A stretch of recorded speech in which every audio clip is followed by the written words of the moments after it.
जानते हैं कि चाणक्य का सबसे बड़ा दुश्मन राजा धनानंद या अलेक्जेंडर नहीं था, वो था अमात्य राक्षस। अमात्य राजा धनानंद के राज्य मगध में एक मंत्री था, लेकिन वो चाणक्य जितना ही पढ़ा लिखा और होशियार भी था।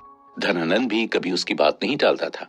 मगध पर कब्जा करने में चाणक्य के सामने सबसे बड़ी अड़चन वही था। इसीलिए जब हमला करना था तब चाणक्य अमात्य को एक फेक न्यूज बताकर राज्य से बाहर बुलवाया और चंद्रगुप्त मौर्य को एक छोटी सेना की टुकड़ी लेकर धनानंद पर हमला करवाया। इस कहानी में चाणक्य ने यह साबित किया कि आपका दुश्मन कितना भी बड़ा क्यों ना हो, आप अगर समझदारी से प्लानिंग करते हैं और अपनी टीम को मोटिवेट कर सकते हैं तो जीत आपकी होगी। चाणक्य ने चंद्रगुप्त को इस तरह मोटिवेट किया कि वो एक छोटी सेना की टुकड़ी लेकर मगध साम्राज्य पर कब्जा कर सका। इंसेप्शन मूवी तो जरूर देखी होगी आपने। उस मूवी में लियोनार्डो डिकार्पियो एक ऐसा चोर होता है जो लोगों को बेहोश करके उनके सपने में घुसकर उनके सीक्रेट्स चोरी करता है। मतलब वो उस इंसान के सबकॉन्शियस माइंड में चल रही दुनिया में घुस जाता है और लोगों के दिमाग में कोई भी थॉट इम्प्लांट कर देता है, जिससे कि होश में आने के बाद वो व्यक्ति उस थॉट पर काम करे। जैसे अगर उसने किसी के मन में थॉट डाला कि तुम एक सन्यासी हो, तो होश में आने के बाद वो व्यक्ति अपनी सारी जायदाद छोड़कर सन्यासी बनकर घूमेगा। खैर, लोगों के सपनों के अंदर थॉट्स इम्प्लांट करना पॉसिबल है या नहीं ये बाद में देखेंगे, लेकिन अपने खुद के दिमाग में तो हम ऐसे थॉट्स इम्प्लांट कर ही सकते हैं जिससे कि हमें अपने गोल्स अचीव करने में मदद मिले। ये मूवी इंसानी दिमाग की दो इम्पोर्टेंट बातें सिखाती है। पहली बात, इंसान का दिमाग नींद में भी काम करता है, जिसे हम सबकॉन्शियस माइंड कहते हैं। और दूसरी सबसे जरूरी बात, आप जैसी जिंदगी जीते हैं आपका सबकॉन्शियस माइंड सपने में भी वैसी ही विजुलाइज करता है, या इसके उल्टा, आप सबकॉन्शियस माइंड में जैसी जिंदगी इमेजिन करते हैं वैसी जिंदगी हासिल कर पाते हैं। दोस्तों, हमारे सचेत मन यानी कॉन्शियस माइंड में चल रहे थॉट्स हम अच्छे से जानते हैं, वो विजुलाइज कर सकते हैं। जबकि दूसरा हिस्सा जिसे ज्यादातर हम पहचानते ही नहीं, वो होता है अवचेतन मन यानी सबकॉन्शियस माइंड। अपने सबकॉन्शियस माइंड की मदद से आप किसी भी बड़ी से बड़ी प्रॉब्लम का सलूशन निकाल सकते हैं, जिससे आपकी लाइफ खुशियों से भर जाएगी। इसीलिए जरूरी है आप पहले खुद की काबिलियत पर भरोसा करना सीख लें, तभी आप बड़े से बड़े राइवल को रोक सकते हैं। क्योंकि राइवल तो हर गेम में होते हैं, बिना राइवल के कोई गेम नहीं होता। और सिर्फ जीत हासिल करने की सोच कर ही मैदान में उतरना चाहिए। एक अच्छा भरोसेमंद दोस्त आपकी सक्सेस जर्नी को आसान बना सकता है, लेकिन क्या आप उन पर भरोसा कर सकते हैं? क्योंकि भेड़ की खाल में भेड़िए मिलना कोई नई बात नहीं है।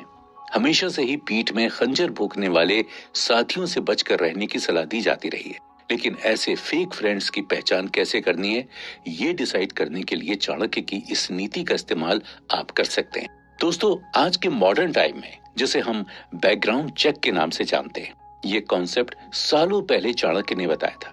किसी भी इंसान को परखने के लिए उसका बैकग्राउंड चेक करें, उसके दोस्त कैसे हैं और उसके दुश्मन कौन है। अगर कोई उसे नापसंद करता है तो क्यों? इन सभी सवालों के जवाब में आपको पता चल जाएगा कि कौन सा इंसान अंदर से कैसा है। देखिए, समझिए और परखिए कि ये इंसान आपकी लाइफ में वैल्यूएबल है या नहीं। फर्स्ट इंप्रेशन पर विश्वास मत कीजिए, इंसान को बार बार परखिए। कोई एक बार बेवकूफ बन सकता है या बना सकता है, 2 बार बना सकता है, लेकिन हर बार नहीं बना सकता। और इस सारे प्रोसेस के बाद अगर आपको लगता है कि वो इंसान आपके भरोसे के लायक है, तो उन्हें ये बताने से मत झिझकिए कि आप उनके बारे में क्या सोचते हैं। कई बार हम अच्छे दोस्त इसलिए भी खो देते हैं क्योंकि हम उन्हें बताते नहीं हैं कि हम उनकी कद्र करते हैं। चाहे राजा के कंधे से कंधा मिलाकर लड़ने वाला सेनापति हो या कॉर्पोरेट वर्ल्ड में लॉयल्टी और ऑनेस्टी के साथ काम करने वाला बिजनेस पार्टनर, एक अच्छा दोस्त अपनी साइड हो तो हमारे जीतने के चांसेस बढ़ जाते हैं। अब बात करते हैं दुश्मन की। दुश्मन का यहाँ ये मतलब नहीं है कि कोई गैंगस्टर आपकी जान के पीछे पड़ा हो। कोई भी आम इंसान जो आपकी सक्सेस को सपोर्ट नहीं कर रहा है, आपको जीतने से रोक रहा है, वो इस कैटेगरी के लिए क्वालिफाई करता है। दुश्मन शब्द थोड़ा ज्यादा कठोर है, इसे हम कॉम्पिटिटर ही बुलाते हैं। अब ये कॉम्पिटिटर कोई कलीग हो सकता है जो आपके काम का क्रेडिट ले लेता है, या कोई कंपनी हो सकती है जो आपके क्लाइंट्स चुरा लेती है। आपका लैंडलॉर्ड भी हो सकता है जो आपको शांति से जीने नहीं देना चाहता और हर समय आपकी लाइफ में टांग अड़ाता है। इन शॉर्ट, हमारी मॉडर्न लाइफ में भी बहुत से ऐसे लोग हैं जो हमारी सक्सेस के रास्ते में कांटे की तरह होते हैं। जब चंद्रगुप्त मौर्य ने राजा धनानंद को हरा दिया था, तब चाणक्य ने कहा कि उसे जिंदा छोड़ दो। चंद्रगुप्त हैरान रह गए। उन्होंने कहा कि इस आदमी ने आपके पिता की हत्या की, फिर भी आप उसे जिंदा छोड़ रहे हैं। तब चाणक्य ने बताया कि हर बार इमोशन में बहकर डिसीजन लेना सही नहीं होता। हमें समझदारी से डिसीजन लेना चाहिए। आखिर धनानंद एक राजा था और उसे राजा का सम्मान मिलना चाहिए। दोस्तों, चाणक्य की ये बात हमें सिखाती है कि अपने दुश्मन का भी सम्मान करना चाहिए। चाहे आप जीत जाएं, लेकिन फिर भी उसे उसके हक की जिंदगी देनी चाहिए, फायदा कैसा भी हो। अगर रास्ते पर किसी को 1 रुपया भी पड़ा मिल जाए तो वो भी उसे उठाकर पहले माथे से लगा लेता है। और अगर वहीं 500 का नोट हो तो क्या कहने, होठों पर खुद ब खुद मुस्कान आ जाती है। अब बाजार में 100 रुपए किलो भाव से बिक रही सब्जी अगर 50 रुपए में मिल जाए तो भी हमें खुशी होती है। लेकिन ये सारी बस एक पल की खुशियां हैं। मोमेंट के साथ खुशी भी खत्म हो जाती है। लेकिन नेगेटिव थॉट्स को निकालकर आप लाइफ में हर पल खुश रह सकते हैं। एग्जाम्पल के लिए, एक सेल्समैन ने लगातार अपने साथियों से ज्यादा सेल्स करके दिखाई, फिर भी उसे एक्सीलेंट परफॉर्मेंस के लिए उतनी रिकॉग्निशन या शाबाशी नहीं मिली। उसने सोचा कि सेल्स मैनेजर उसे पसंद नहीं करता, इसलिए उसके साथ पार्शियलिटी हो रही है, और धीरे धीरे वो अपने खड़ूस बॉस से नफरत करने लगा। बॉस को देखते ही उसे गुस्सा आने लगा, लेकिन इसका नतीजा उल्टा पड़ने लगा। उसके नेगेटिव थॉट्स की वजह से उसका काम पर से फोकस हटने लगा और सेल्स गिरने लगी। और जब उसे एहसास हुआ कि वो नेगेटिव थॉट्स का स्विच बंद करके पॉजिटिव थॉट्स का स्विच ऑन कर सकता है, तब उसने अपने बॉस के बारे में अच्छा सोचना शुरू कर दिया और वो अपने बॉस के सामने मुस्कुराते हुए जाकर उनसे अच्छी बातें करने लगा। और एक दिन उसी खड़ूस बॉस ने उस सेल्समैन को प्रमोशन देकर सेल्स मैनेजर बना दिया।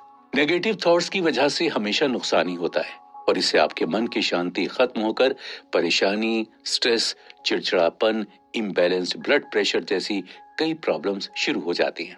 ज्यादा वर्कहोलिक होना भी कोई बहुत अच्छी बात नहीं होती। एक आदमी देर रात तक जागकर काम करते रहता है। नींद की कमी की वजह से वो अपने काम पर फोकस तो कर ही नहीं पाता, लेकिन साथ ही अपनी फैमिली से, बीवी बच्चों से दूर होता चला गया, और नतीजतन आप कई सारी बीमारियों का शिकार बन गए।